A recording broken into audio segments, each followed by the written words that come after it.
बेटा इधर कहा, देखो तुम नहीं जाओगी, फूल के लिए मैं जाऊंगा, तुम हमारे चाचा के पास यहाँ पे आओ।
की उपलक्ष्य तो मैं फूल तोड़ के लाऊंगा, तू पूजा करेगी। मैं जा रही हूँ, इस पीपल पेड़ के नीचे दोनों व्यक्ति बैठेंगे, फूल तोड़ के आएगा, माता रानी की मंदिर में जाऊंगी। कहाँ जाएगी, कितनी सती बनेगी, मैं कली हूँ कली, और जब तक के कलयुग रहेगा, कलयुग है तो इस दुनिया में मैं धर्म का दोहरे नहीं दूंगा, अपना नाम चलाऊंगा। और इस वक्त इस सोना का पुत्र इंद्र जा रहा है फूल लेने के लिए, और मैं ये रूप छोड़ करके मैं नागिन का रूप धरता हूँ। अब देखता हूँ कैसे फूल तोड़ता हूँ, कैसे धर्म आगे चलता है। चलो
तोड़ लेता हूँ, तब ये कमल का फूल तोड़ूंगा।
की राख लिया।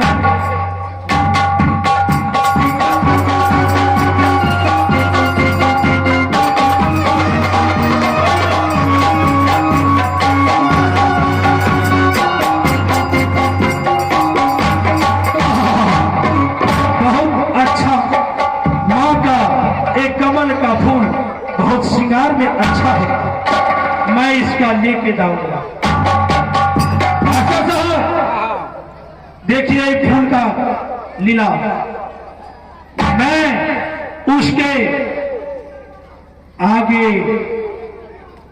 रिवार रहा हूं, हाँ वो मेरे से आगे आगे निकल रहा है। देख लो लीला।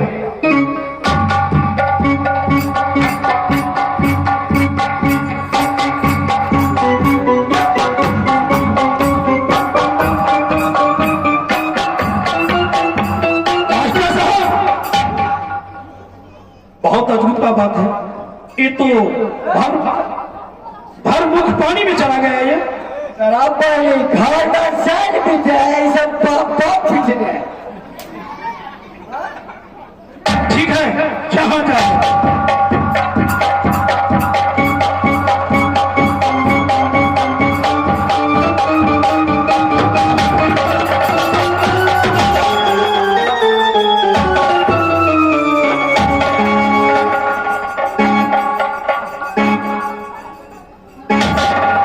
क्या हो गया?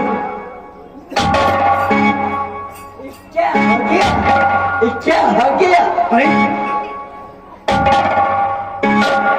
चिट्ठी कैसे बोल सकती? ये माँ, मैं जल्द ये पानी में सुपर होता हूँ। माँ बचाओ, माँ, माँ,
नहीं बोली उसकी बेटा इस घोर जंगल में कोई खरीद का बैठना है तो छोटा बालक हो जाओगे हो सकता है खरीद तुम्हें उलझ लेगा लेकिन मेरी बात ना माना मुझे कहा कि चाची चाचा के पास तुम रहो मैं फूल लौट के आऊंगा उसके बाद तो माता रानी को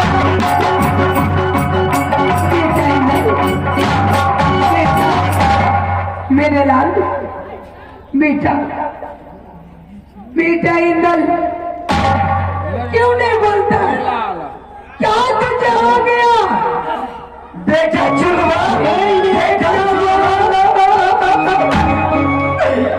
बोलो रे बेटा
नागिन बन के 10 लिया मर चुका है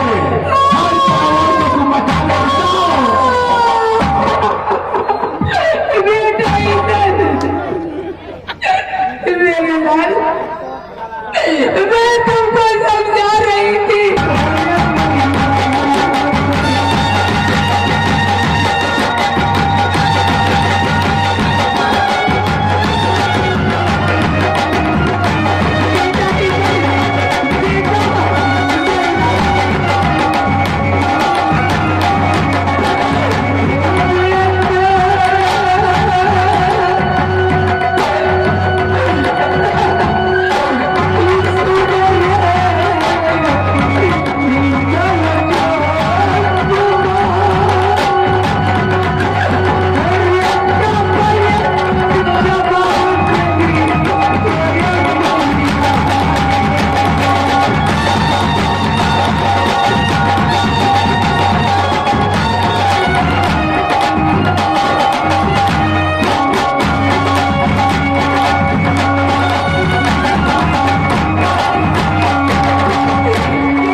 हे सती मुरंग वाली, क्या बात है? मैं आपको ये कहना चाहती हूँ, बेटा इधर फूल लौटने के लिए जंगल में गई थी, उन्होंने काला रंग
हे माँ, हमारे बेटी को कलंक लग चुका, सतगोत्री बोलेगी